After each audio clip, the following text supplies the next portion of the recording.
Análisis estático no lineal pushover. Punto de desempeño.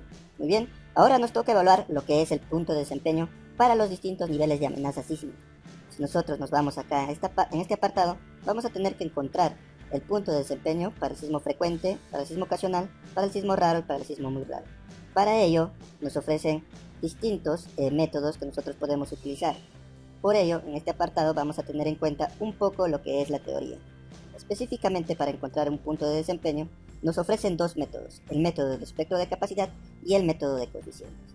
El método del espectro de capacidad está definido por el procedimiento propuesto en el ATC 40, que luego va a sufrir una mejora y va a ser el procedimiento propuesto en el FEMA 440, mientras que en el método de los coeficientes vamos a tener el procedimiento propuesto en el FEMA 356 y su mejora va a ser el procedimiento propuesto en el FEMA 440 y el ACI 4113. Si nos vamos al ETAPS, en ETAPS nos va a ofrecer lo que es estos procedimientos ya mejorados.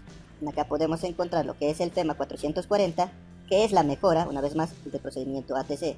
Y tenemos también lo que es el procedimiento ACCI 4113, que es la mejora del FEMA 356. Ambos son métodos de los coeficientes, el FEMA, por ejemplo, 356 es el método de coeficientes y el ATC del espectro de capacidad. Muy bien, teniendo en cuenta ello, vamos a realizar en este apartado primero lo que es el procedimiento propuesto en el ATC y el procedimiento propuesto en el FEMA 356. Entonces vamos a evaluar primero qué se trata un punto de desempeño. El punto de desempeño es una estimación del desplazamiento máximo esperado del techo de un edificio calculado para un sismo de diseño, ya sea frecuente, ocasional, raro o muy raro. Como resultado se puede caracterizar el estado de daño asociado para la estructura y compararlo con el objetivo de desempeño que nosotros deseamos. Esto permite identificar las deficiencias en cada parte del edificio y abordarlas directamente con medidas correctivas cuando sea necesario.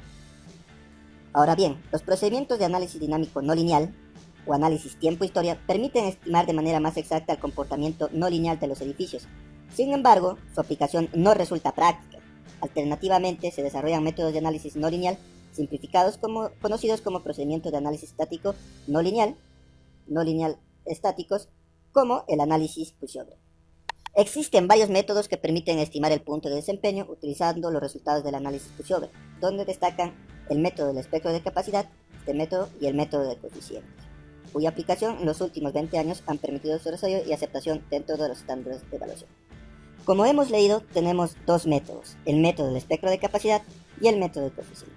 Vamos a dar lectura a cada uno de estos métodos y vamos a resaltar sus principales diferencias. El método del espectro de capacidad me indica que se basa en una linealización equivalente del espectro de capacidad. La suposición básica de los métodos lineales equivalentes es que el desplazamiento máximo de un sistema no lineal de un grado de libertad se puede estimar a partir del desplazamiento máximo de un sistema elástico lineal de un grado de libertad que tiene un periodo y amortiguamiento mayor que los valores iniciales para el sistema no lineal. Mientras que el método de los coeficientes es el procedimiento estático no lineal primario presentado en el FEMA 356.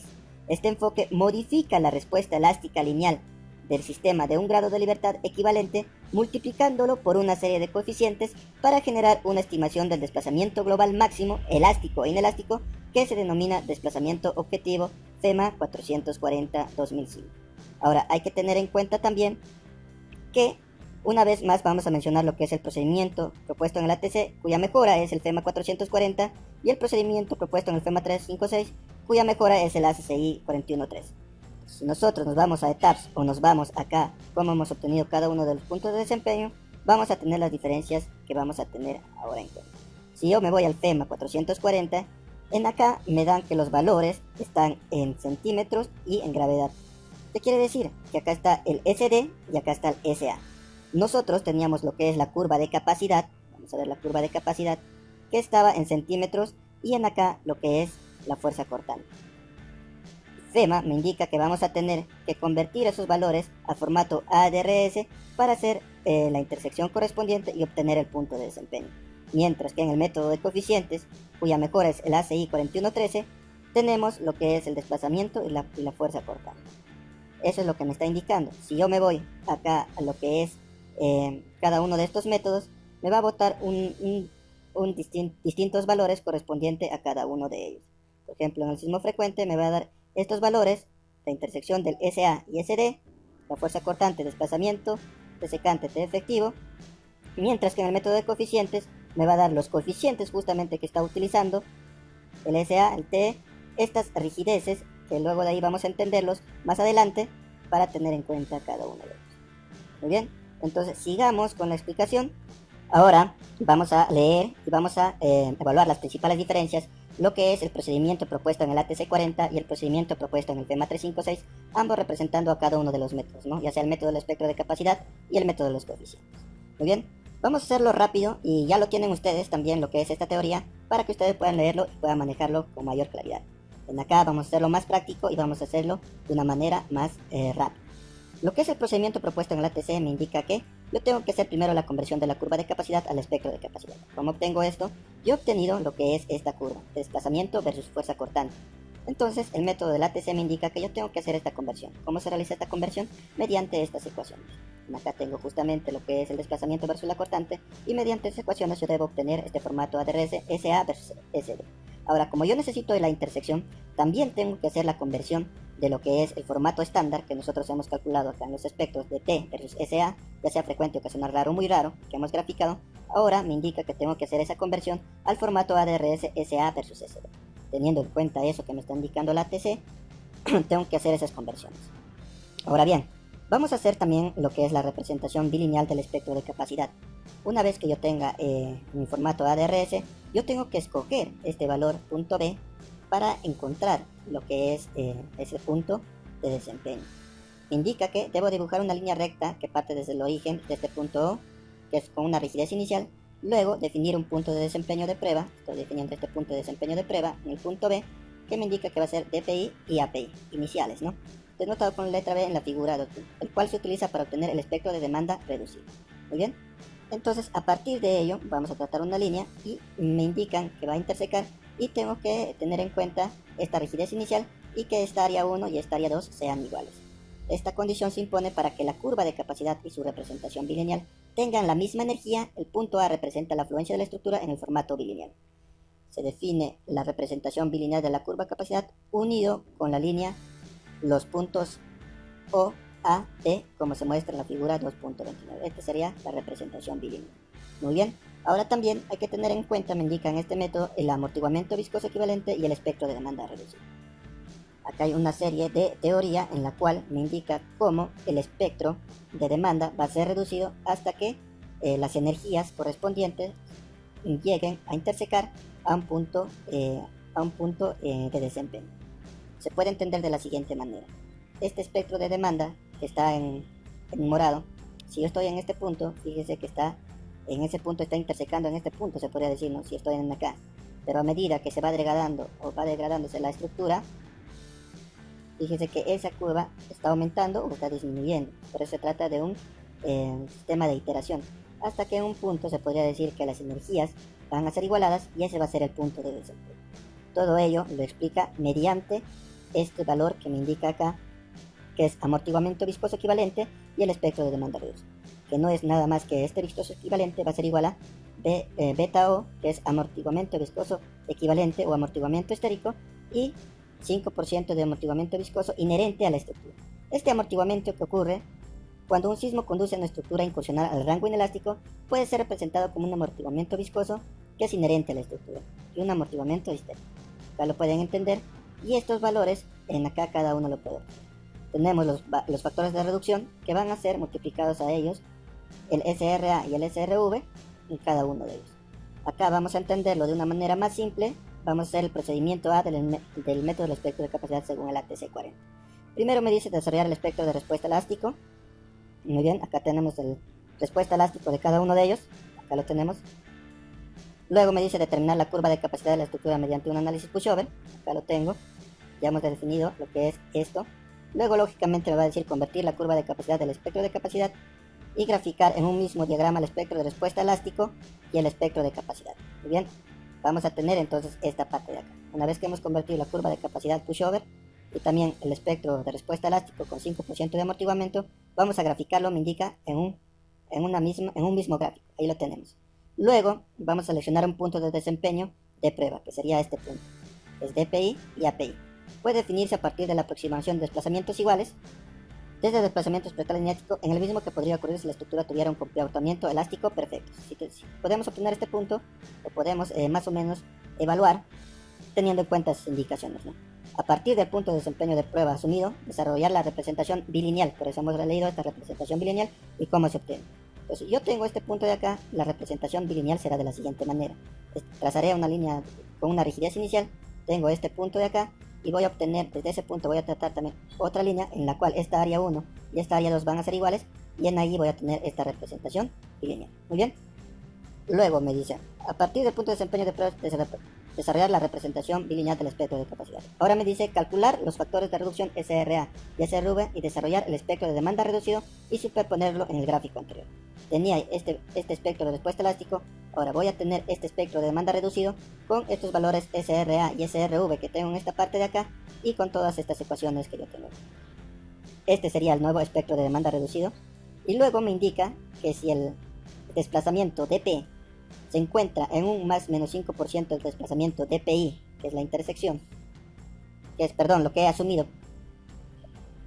Específicamente me indica que este dP, si se encuentra o es mayor o igual a 0.95 el dPi, o es menor o igual a 1.05 dPi, el punto de desempeño de prueba dPi y API se toma como punto de desempeño, y el desplazamiento dP representa el desplazamiento estructural máximo esperado para el sismo de demanda que estamos considerando. Si no cumple con la tolerancia, seleccionar un nuevo punto de desempeño de prueba y regresar al paso 5. De esto se trata el ATC. ¿Bien? Por su parte, el procedimiento propuesto en el FEMA 356 me indica que yo voy a trabajar con la cortante en la base y el desplazamiento absoluto del último nivel, y que voy a obtener una representación bilineal de la curva de capacidad a través de la igualdad de áreas.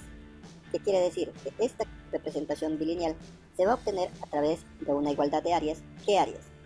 Básicamente va a ser, tenemos la curva de capacidad y el área debajo de esta curva de capacidad tiene que ser igual a la área comprendida debajo de la representación bilineal. ¿Eso qué quiere decir? Que el área de este arco o de esta curva, se puede decir de OB DU, tomando este punto más, tiene que ser igual o lo más cercano posible al área comprendida en este punto, a la representación bilineal de OAD DU. Eso implica entonces que si utilizamos la geometría, esta pequeña área de acá tiene que ser igual a la suma correspondiente a esta área y a esta área. ¿Y cómo se obtiene esta representación bilineal? Tenemos todos estos pasos. Primero, definimos el desplazamiento último, que es esta de acá, desplazamiento último. Luego, tenemos que obtener también esta cortante última, y acá tenemos el punto B. Muy bien, continuamos. Luego tenemos que calcular el área bajo la curva de la capacidad. Tenemos que calcular toda esta área, la curva de capacidad. Muy bien, continuamos. Estimar el cortante basal de la afluencia BI. Tenemos que estimar este cortante basal, el cual va a ser de manera interactiva una vez más con tal de igualar las áreas que ya hemos descrito. Luego me indica calcular el pendiente KEI, que es esta de acá, que va a ser nada más que vamos a obtener este 0.6 de BY, acá tenemos el BY, 0.6 BY, entonces vamos a unir este O con este 0.BY y vamos a obtener este KE, que es el KE, es la pendiente correspondiente a la rigidez. Acá tenemos 0.6 BY correspondiente a 0. Una vez que hemos obtenido esta pendiente, podemos hallar ahora sí el desplazamiento de fluencia de Y, este punto de Y. Como tenemos este pendiente de rigidez, podemos calcular este de Y. Una vez que hemos calculado, el punto A corresponde a una cortante basal Y y un desplazamiento de este punto se denomina punto de fluencia efectiva de la estructura, fuente especificada no válida. Este es el punto, como mismo dice acá, punto de fluencia efectiva. Una vez que tengo eso, defino la curva bilineal mediante las rectas OA y AB, teniendo en cuenta esta. Luego calculamos el factor reducción alfa de rigidez de la estructura después de la afluencia. Después de lo que ha ocurrido la afluencia, vamos a calcular este alfa y acá tenemos estos datos. Calcular el área bajo la curva bilineal OAB y determinar el error. Este error va a ser igual a el área de la curva menos el área bilineal sobre el área de la curva por 100. Y me indica si este error excede el nivel de tolerancia preestablecido, se requiere de un proceso iterativo. Y si no es así, ya tendríamos lo que es la curva bilineal. Calcular el nuevo valor de la cortante basal de la afluencia y repetir los 4 al 8 con un nuevo valor de Y más 1. Entonces, básicamente lo que se trata de obtener la curva bilineal, una vez más, es la igualdad de áreas, que ya hemos explicado. Ahora, esto hemos obtenido para representar lo que es esta representación bilineal. Ahora tenemos el procedimiento de los métodos de coeficientes, el cual vamos a leer y vamos a explicar. Primero me dice determinar la curva de capacidad de la estructura mediante un análisis. Eso ya lo tenemos en acá, la curva de capacidad, ¿no? Luego, determinar la representación bilineal de la curva de capacidad. Vamos a hacer todo este procedimiento para obtener esta representación bilineal. Calcular el periodo fundamental efectivo TE definido de la siguiente manera. En acá este valor de TE vamos a calcular mediante esta ecuación, y acá tenemos el TI, el KI y el KE. El KE se puede decir que es la pendiente correspondiente que hemos calculado a lo que es la representación bilineal, y el KI es la pendiente o la rigidez lateral elástica del edificio en la dirección considerada. Muy bien, ahí lo tenemos. Luego calcular el desplazamiento objetivo o punto de desempeño que corresponde al desplazamiento del techo definido de la siguiente ecuación. Acá tenemos los coeficientes C0, C1, C2, C3 multiplicado por SA por TE al cuadrado dividido en 4pi al cuadrado por G. Eso es lo que tenemos. ¿Qué significa CO? Factor de modificación para relación de desplazamiento espectral de un sistema equivalente de 1 grado de libertad con el desplazamiento en el techo del edificio de un sistema de varios grados de libertad. Puede ser calculado de la siguiente manera, y acá también tenemos lo que es valores para el factor de modificación del C0. Acá tenemos el número de niveles y el C0. Tenemos el C1, que va a ser calculado de acuerdo a esta ecuación, y me indica que este es el factor de modificación para relacionar los desplazamientos inelásticos máximos esperados con los desplazamientos calculados para la respuesta elástica lineal. Tenemos el C1, pero no mayor que los siguientes valores, ni menor que 1. Acá tenemos su leyenda, se puede decir que es el TE, el TS y el R, relación entre la demanda de resistencia elástica y el coeficiente de resistencia calculados mediante la ecuación. Luego tenemos lo que es el coeficiente C2, que es el factor de modificación para representar el efecto de estrangulamiento de los ciclos estéricos, la degradación de la rigidez y el deterioro de la resistencia sobre las respuestas de desplazamiento máximo. Y acá tenemos los valores del factor de modificación C2. Acá tenemos el nivel de desempeño, el T, y de acuerdo al sistema que tenemos. Acá tenemos también el C3, que es el factor de modificación para representar el incremento de desplazamiento debido a los efectos dinámicos de Segur de orden P delta para edificios con una rigidez post-fluencia. C3 es igual a 1. Para edificios con una rigidez post-fluencia negativa se calcula de la siguiente manera. Acá tenemos toda la leyenda, y una vez que hemos colocado todos los coeficientes, obtendremos lo que es el desplazamiento objetivo o punto de desempeño a través de este método de los coeficientes. Una vez más, tenemos en cuenta que el método del espectro de capacidad está dominado lo que es por el propuesto del ATC, pero cuya mejora es el propuesto en el FEMA 440, que lo vamos a ver en los siguientes videos, y lo que es el método de los coeficientes es el procedimiento propuesto en el FEMA 356, pero cuya mejora está relacionado con el FEMA 440 y el ACE CI 4113, que lo vamos a ver también en el video. En el siguiente video entonces trataremos lo que es el procedimiento propuesto en FEMA, y ya veremos cómo se obtiene este punto de desempeño a través del software ETAPS. Muy bien, sin más, lo vamos a dejar ahí y nos vemos en el próximo video.